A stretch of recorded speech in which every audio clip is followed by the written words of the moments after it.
감사합니다. 지난주는 저희가 야유예배, 야유회였죠. 네, 가서 또 야유회로 또 하나님께 영광을 돌렸고, 오늘 다시 또 이 자리에 모였는데요. 지난주 복습하겠습니다. 지난주는 제가 뭐 했죠? 시편에 대해서 했습니다. 시편. 그래서 시편의 특징에 대해서 살펴봤습니다. 시편의 장르는 시였고, 또 시편이란 단어의 뜻은 찬송이란 뜻이었고, 그리고 시편은 반은 다윗이 썼고 반은 여러 많은 저자들이 썼다. 그리고 장르도 또 시편 안에는 찬양시, 탄식시, 감사시, 지혜의 시가 있었고, 또 제목들도 시편에 있었는데 그 제목들을 통해서 그 시편에 개인이 있었는지 집단이 있었는지도 알 수 있고, 또 역사적 배경도 알 수 있고, 음악 반주에 대해서도 알 수 있는 그런 내용들이 있었다. 그래서 결론적으로 시편은 이 다양한 내용들이 녹아져 있는, 그래서 시편을 통해서 각자 다른 상황 속에 있는 이들이 어떠한 상황이든 시편을 통해 위로와 힘을 얻을 수 있는 성경이다 라는 말씀을 드렸습니다. 그리고 그 시편을 쓴 다윗의 모습을 통해서 예수 그리스도의 모습도 살펴볼 수 있었다라고 말씀드렸습니다. 오늘은 이어서 욥기서, 욥 시편 잠언이죠. 잠언서에 대해서 살펴보겠습니다. 잠언서라면 이제 장르는 시가서에 들어가고, 또 더 구체적으로는 우리가 지혜서라고 많이 부릅니다. 지혜서. 이 지혜서라는 것은 지혜롭게 사는 법에 대해서 알려주는 거죠. 그래서 지혜가 뭔지에 대해서 오늘 잠언은 이야기해주고 있고, 지혜롭게 사는 게 무엇인지에 대해서 잠언은 이야기해주고 있습니다. 그래서 잠언은 오랜 시간 동안 압축된 진리를 기록하기 때문에 삶의 경험이 자연스럽게 녹아져 있다라는 거. 그래서 잠언을 읽는 팁을 드리자면, 잠언은 한 번에 쭉 처음부터 1장부터 마지막 장까지 쭉 읽는 것이 아니라 한 장씩 조금씩 그 압축되어 있는 내용들이 있기 때문에 그것을 묵상하면서 천천히 장식으로 읽는 것을 추천해 드립니다. 그래서 잠언이란 단어는 비교하다 라는 의미를 가지고 있습니다. 잠언이란 히브리어 원어의 뜻은 비교하다 라는 뜻이고요. 무엇을 비교할까요? 무엇이 지혜로운지, 무엇이 지혜롭지 않은지, 또 누가 의인인지, 누가 악인인지, 또 어떤 게 생명이 있는 삶인지, 어떤 게 죽은 삶인지, 서로의 반대되는 개념을 우리가 비교하면서 이 잠언을 설명하고 있습니다. 그래서 우리말로 잠언이란 뜻은 말씀 원자에 뭡니까? 잠자는 무슨 자냐면 병을 고치는 데 쓰는 침이란 뜻을 가진 뜻도 있고, 그 다음에 경계하다는 뜻도 있습니다. 병을 고치는 침이란 뜻과 경계하다라는 뜻의 잠자입니다. 잠자. 그래서 우리말로 풀면 침과 같이 톡 쏘는 가르침 되겠습니다. 우리가 살아가는데 경계가 되는 금원, 말씀이 되겠죠. 그런 의미로 우리가 잠언을 사용하고 있습니다. 잠언의 구조는 총 7부분으로 나누는데요. 왜 7부분으로 나누냐? 저자에 따라 이렇게 나눠집니다. 7부분 중에 첫째, 두 번째는 이제 잠언 누가 제일 많이 썼을까요? 솔로몬. 솔로몬. 거기서 첫째, 둘째는 저자가 솔로몬임을 말이 나오기 때문에 알 수 있고요.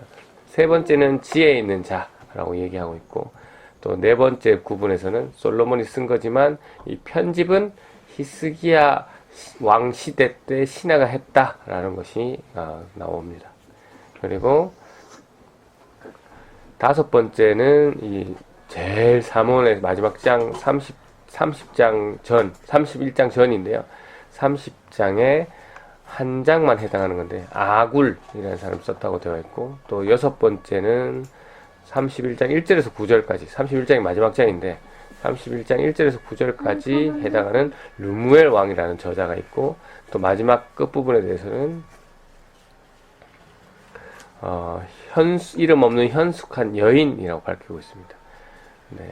그래서 뭐 아까 말씀드렸던 30장 한 장이랑 31장 처음이랑 중반에 나오는 그 두 사람 아굴, 르레왕 이 뭐 성경에는 어떠한 기록도 없기 때문에 사실 누군지 알 수는 없지만 뭐 여러 가지 학설이 있습니다.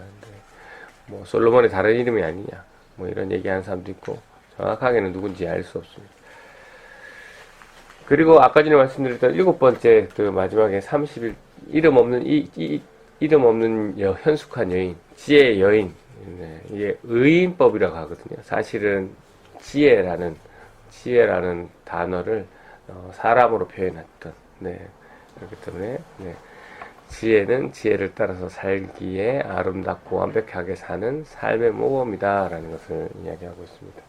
그래서 잠언에 쓰인 목적, 네, 쓰인 목적이 이제 잠언서에 잘 나와 있는데요. 제가 주보를 고치는 바람에 저 혼자 읽도록 하겠습니다.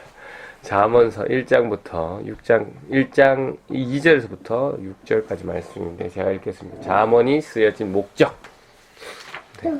이 글을 쓰는 것은 지혜와 교훈을 얻게 하고 슬기로운 가르침을 깨닫게 하고 훈련과 지혜로운 생활을 얻게 하고 의롭고 올바르고 정직한 삶을 살며 어리석은 자들에게는 사리 분별력을 주고 젊은이에게는 체험의 지식과 옳은 것을 깨닫는 능력을 주기 위함이다. 지혜로운 사람은 듣고 학식을 더할 것이며 지각이 있는 자는 모략을 얻을 것이다. 이로써 잠언과 비유, 지혜자의 가르침 그리고 오묘한 일들을 깨닫게 될 것이다. 아멘. 네, 잠언을 읽으면 읽을수록 네, 이러한 유익들을 얻을 수 있다. 이제 잠언의 목적이 되겠죠. 그래서 이렇게 잠언을 많이 읽으면 네, 지혜를 얻을 수가 있는데 이 지혜의 시작에 대해서 또 잠언을 언급하고 있습니다. 우리가 살아가면서 지혜가 필요하잖아요. 이 지혜가 무엇이냐, 지혜의 근간이 무엇이냐는 설명을 방금 잠언 1장 2절에서부터 6절까지 말씀드렸는데 7절에 바로 그 내용이 나옵니다. 한번 읽어보면 여호와를 경외하는 것이 지식의 시작이지만 어리석은 자들은 지혜와 교훈을 멸시한다 라고 했습니다. 그래서 잠언을 통해서 얻을 수 있는 유익의 시작은 뭐라고 되어 있습니까? 다시 한번 읽어드릴게요. 여호와를 경외하는 것이 지식의 시작이다. 네, 라고. 어리석은 자들은 지혜와 교훈을 멸시한다. 네. 우리가 지혜가 필요하고, 네, 많은, 엄청난 지혜가 필요한데, 그 지혜의 시작은 여호와를 경외하는 것. 하나님을 두려워하는 것. 하나님을 내 주인으로 삼는 것이다. 라고 잠언서는 말씀하고 있습니다. 이것이 근거가 돼야 된다라는 말씀이죠. 우리가 아무리 훌륭한 사람들이 이 세상에 많잖아요. 도덕적인 삶을 사는 사람들 많잖아요. 옳은 판단을 하며 다른 사람들 베푸는 사람들 많잖아요. 아주 훌륭한 분들, 아주 위대한 분들이죠. 하지만 빠지면 안 된다라는 것이 뭡니까?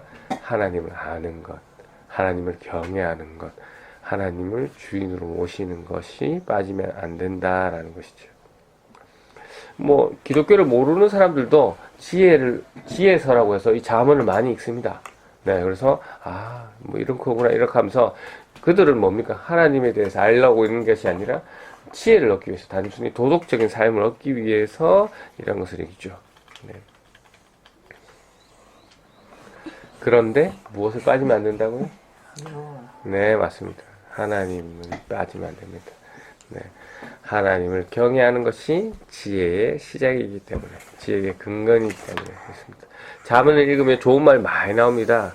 딱 그 수준에서만 읽는 것이 아니다. 하나님하고 연결해서 읽어야 된다라는 말씀입니다. 네. 그렇기 때문에 이 잠언이 그냥 도덕적이고 그냥 단순히 지혜만 주는 것이면 성경이 될 수가 없겠죠. 근데 우리는 그 잠언이라는 것이 하나님과 연결되고, 네, 하나님을 기준으로 해서 설명이 되기 때문에 잠언이 성경이 될 수 있었다라는 것. 그래서 우리가 빠지면 안 되는 것이 잠언을 읽으실 때 하나님의 기준으로 하나님의 방법으로 읽어야 된다라는 거. 그래서 잠언은 인간으로서 잘 먹고 인간답게 사는 법을 가르치기 위해 쓰여진 책이 아니고 하나님이 어떤 분이신지, 하나님을 경외하는 것이 무엇인지를 알려주기 위해서 기록된 삶의 지혜가 기록된 책이다. 네, 그렇게 이해하시면 됩니다. 그래서 잠언의 내용을 보시면 정말 다양한 지혜서라고 불리는 이유가 있죠. 정말 다양한 내용들이 나옵니다. 제가 주제만 한번 쫙 읽어 드릴게요. 네, 주제만. 이 잠언의 주제들이 엄청나거든요. 악한 무리와 어울린 대가가 어떻게 되는지에 대한 설명도 있고요. 훈계와 보상에 대해서도, 네. 그리고 부모에게 효도하라 라는 주제가 있고, 미련한 자의 끝은 어떻게 되는지에 대한 주제, 그리고 훌륭한 인격의 가치는 무엇인지, 네. 그리고 위선적이고 거짓된 믿음에 대해서 경고하고 있고, 또 무지한 것에 대한 위험성에 대해서도, 네. 그 다음에 사업할 때의 윤리, 네. 이웃과 관계에 대해서도, 네. 잠언은 잘 나와 있습니다. 그러면 결혼 관계에 대해서, 네. 부부간의 관계에 대해서, 그 다음에 음탕함, 그 다음에 거짓과 속임에 대해서, 그 다음에 교만의 위험성에 대해서, 나태와 게으름에 대해서, 또 말조심을 해야 된다라는 거에 대해서, 그리고 보증을 쓸 때 주의해야 된다라는 거에서, 그래도 엄청 많습니다. 수다를 조심해야 되고, 다툼을 조심해야 되고, 험담하지 말아야 되고, 명예훼손 조심해야 되고, 미움, 비방, 사기, 시기, 술 취함, 뇌물, 자족함에 대해서, 또 식탐에 대해서도 잘 얘기하고 있고, 분노, 실패, 가난, 부유함에 대해서, 또 관대함, 검소, 인내 등에 대해 등등 정말 잠언에는 다양한 내용들이 들어가 있습니다. 그래서 이렇기 때문에 잠언은 지혜서라고 불리고 있습니다. 네. 어떻게 살아야 되는지, 네. 우리가 어떤 사람이 지혜로운 사람인지를 알 수 있게 하는 잠언서인데요. 여기서 이제 우리가 먼저 구분하셔야 되는 게 지혜와 지식입니다. 지혜와 지식. 네. 지식은 없어도 살아갈 수 있지만 지혜가 없으면 살아가기 힘듭니다. 이게 무슨 의미에서 하는 거냐면, 지식은 바로 그냥 일방적인 우리가 뭐 공부하면서 얻을 수 있는 그런 상식들이죠. 하지만 지혜의 근간이 뭐였죠? 근본이 여호와를 경외하는 것이기 때문에, 그렇기 때문에 지혜를 모르면 살 수 없다라고 말씀드렸습니다. 잠시만요. 아무리 돈이 많아도, 네, 아무리 결혼을 잘해도, 아무리 건강해도, 아무리 도덕적인 삶을 살아도 하나님을 모르면 쓸모가 없다.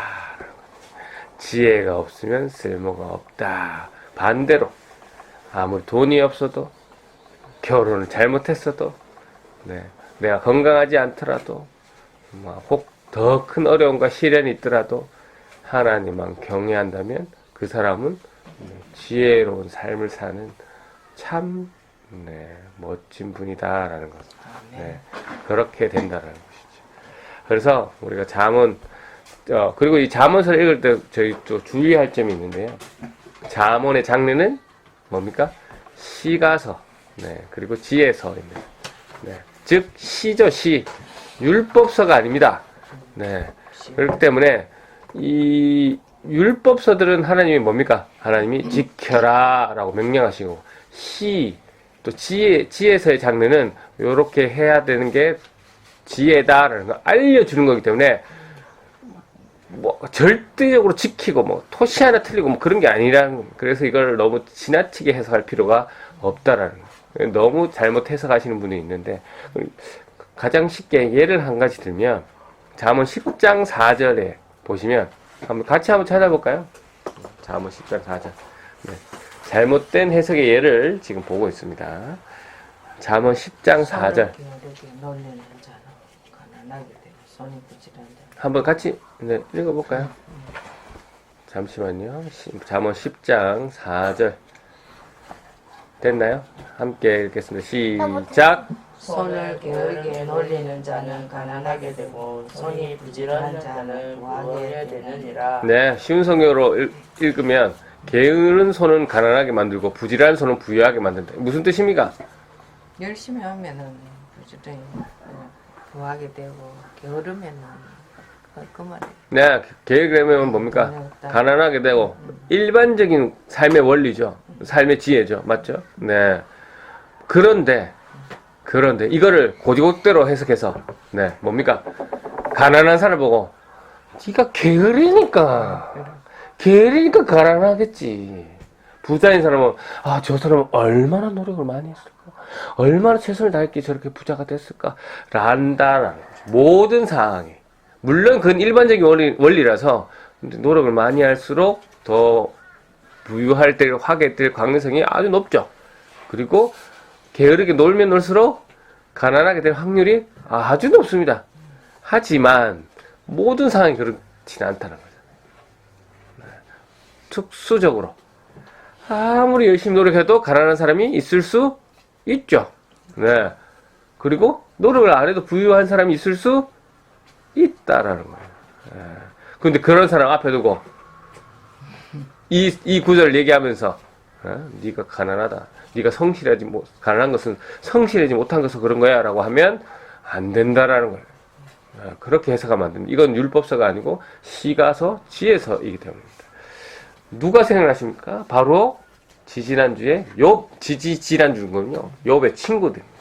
네가 이렇게 가난하게 된 거, 이렇게 벌 받는 거 무슨 이유가 있겠지. 네가 하나님한테 뭔가를 잘못했겠지. 네가 죄 지은 게 있겠지. 라고 바로 정죄해버리는 모습이라는 거죠. 네. 우리가 이 잠언서가 지혜를 넓혀주고 하나님을 더욱더 알게 해주는 하나님을 경외하는 방법을 알려주는 지혜의 성경 맞는데 자칫 이렇게 잘못 해석하면 다른 사람을 또 오히려 정죄하는 그러한 구절이 되기 때문에 잘 좀 재미있게 말씀드리면 우리가 지혜를 얻기 위해서 읽는 지혜 잠언서지만 이 잠언서를 지혜롭게 읽지 않으면 오히려 지혜를 방해하는 잠언서가 될 수 있다라는 거. 그래서 다시 말씀드리지만 잠언은 시가서이고 지혜를 얻기 위한 것이지 절대적인 율법서는 아니기 때문에 지혜롭게 해석해야 된다라는 거. 그래서 바라옵기는 우리 부산산 레포츠 교회 성도님들은 하나님을 경외하는 이 지혜의 근간인 잠언서를 늘 묵상하셔서 하나님을 경외하는 법을 깨달으시고 더욱더 지혜롭게 사는 법을 누리는 그러한 주님의 자녀들이 되시기를 주님의 이름으로 축원합니다. 아멘.